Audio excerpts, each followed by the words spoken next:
સ્થાનિક સ્વરાજ્યની ચૂંટણીમાં પહેલાથી જ કોંગ્રેસ પક્ષ કે જે ચૂંટણી આવે ત્યારે જ પોતાના સક્રિય કાર્યકરો અને જે હર હંમેશ ગ્રાઉન્ડ લેવલ પર પક્ષ અને લોકો માટે લડતા આવ્યા હોય તેવા જ કોંગ્રેસ પક્ષના વફાદાર લોકોને ટિકિટ કાપીને હરિપક્ષો સાથે સોદાબાજી કરતા આવ્યા હોવાનું ત્યારે દર્શન નાયકની ટિકિટ કાપવાના એક ચોંકાવનાર કોંગ્રેસ પક્ષના નિર્ણયથી નોંધાયું છે।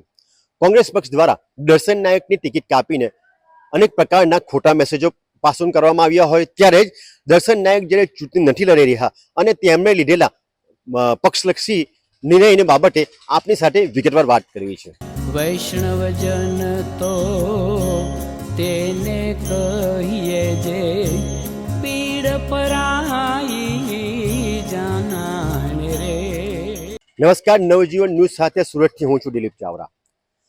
સુરત ગ્રામ્ય સહિત સુરત જિલ્લાના તમામ તાલુકાઓમાં ખેડૂતો હોય કે સ્થાનિક કક્ષાના કોંગ્રેસ પક્ષના આગેવાનો હોય તેમને હર હંમેશ પડતી તકલીફો બાબતે તેઓ દર્શન નાયક પાસે આવીને મદદ માંગતા આવ્યા છે।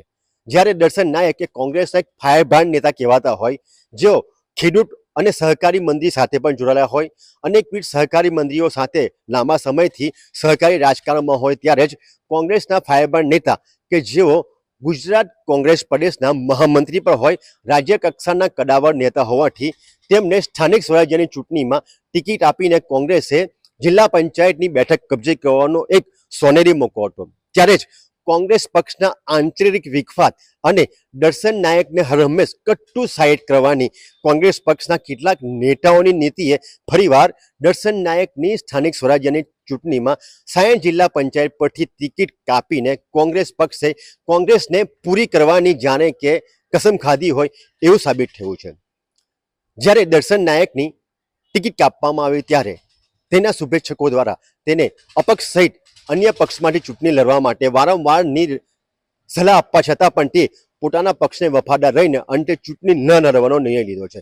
ત્યારે જ દર્શન નાયકે કોંગ્રેસ પક્ષને સુરત જિલ્લામાં થઈ રહેલી ખોટી કામગીરી અને કોંગ્રેસ પક્ષને પૂરી કરી નાખવાની હાલના હોદ્દેદારોની નીતિ અને રીતિ બાબતે એક પત્ર લખીને ચોંકાવનારી માહિતી પણ આપી છે।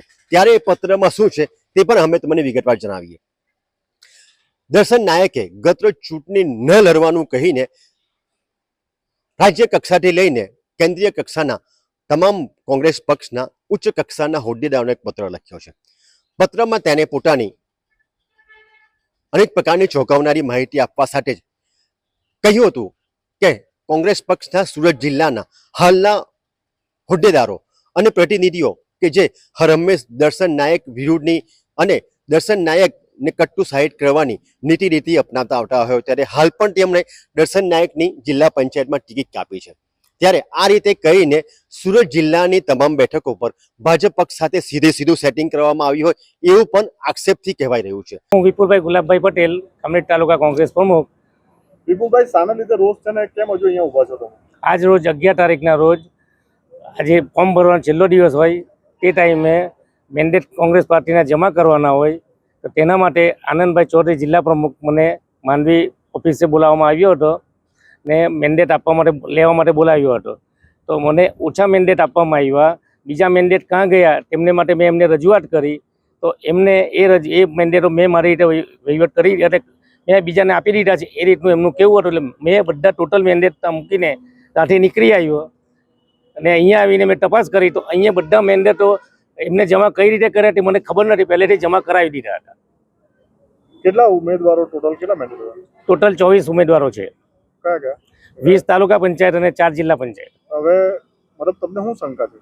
શંકામાં મને એવું લાગે છે કે અમારા જિલ્લા પ્રમુખ શ્રી આનંદભાઈ ચૌધરી એમને કોઈ બી રીતે કંઈ બી વહીવટ કરી દીધો એવું લાગે છે કે મારી પહેલાથી જ એમને મેન્ડેટો એમને બીજે વહીવટ કરી દીધો હતો એવું। મેન્ડેટની અંદર ફેરફાર હશે, ચકાસણી જે 13 તારીખે જો ફેરફાર હશે તો શું આગળ કાર્યવાહી? મેન્ડેટની અંદર જે મેં એમને નામો આપ્યા હતા તેમાં જો નામો ઓછા હશે, બીજા નામો હશે તો અમે બધા ટોટલી બીજા ફોર્મ ભર્યા છે બધા રાજીનામા આપી દેવાના છે। કોંગ્રેસ પાર્ટીમાંથી પણ અને ઉમેદવારી કરી છે તેમાં પણ રાજીનામા આપી દેવા, એટલે ફોર્મ પાછા ખેંચી લેવામાં આવશે।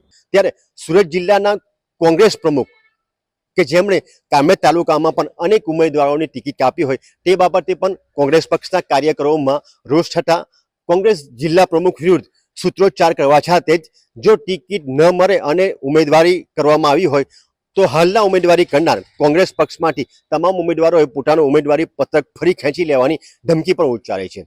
જ્યારે કોંગ્રેસના જિલ્લા પ્રમુખ અને અન્ય નેતાઓ તેમજ ચૂંટાયેલા પ્રતિનિધિઓ અને કોંગ્રેસમાંથી પોતાનો રોટલો શેકતા આવેલા કેટલાક સત્તા લોભીઓ વિશે દર્શન નાયકે પત્રમાં અનેક પ્રકારની ચોંકાવનાર માહિતી આપી હોય. આટલું જ નહીં, પણ જ્યારે ભાજપ સાથેના સીધા સેટિંગમાં સ્થાનિક સ્વરાજ્યમાં કોંગ્રેસનું પતન થાય અને ભાજપ સીધી ચૂંટણી જંગમાં જીતે તે બાબતની બેઠક થઈ હોય અને એ બાબતે થયેલા સેટિંગ બાબતે પણ દર્શન નાયકે કહ્યું છે કે આ સેટિંગ અંતર્ગત તેમને પણ બદનામ કરવામાં આવે, તેથી જ તેમણે પત્ર લખીને પક્ષને કહ્યું છે કે આ રીતની ખોટી નીતિ રાખીને પણ મને અત્યારના દિવસો બાદ કોંગ્રેસ પક્ષના કેટલાક માથાઓ દ્વારા બદનામ કરવાની પેરવીમાં હોય, ત્યારે કોંગ્રેસ પક્ષ એ બાબતની પર ગંભીરતા લઈ અને આવનારા દિવસોમાં જ દર્શન નાયક તથા તેના શુભેચ્છકો દ્વારા કોંગ્રેસ વિરુદ્ધ કાર્ય કરનાર કે જેઓ પોતાનો અંગત લાભ લઈ અને પાર્ટીનું નુકસાન કરતા આવ્યા હોય તેમના વિરુદ્ધની પણ લહેર ઉપાડવાની તૈયારી કરવામાં આવી રહી હોય એવું પણ સૂત્રો દ્વારા જાણવા મળ્યું છે. ત્યારે આવનારા દિવસોમાં કોંગ્રેસ પક્ષમાં અનેકવિધ નવા જૂની થવાના પણ એંધાણ છે. ત્યારે આવી જ મહત્વની બાબત જાણવા માટે આપ નવજીવન ન્યૂઝ સાથે જોડાયેલા રહો.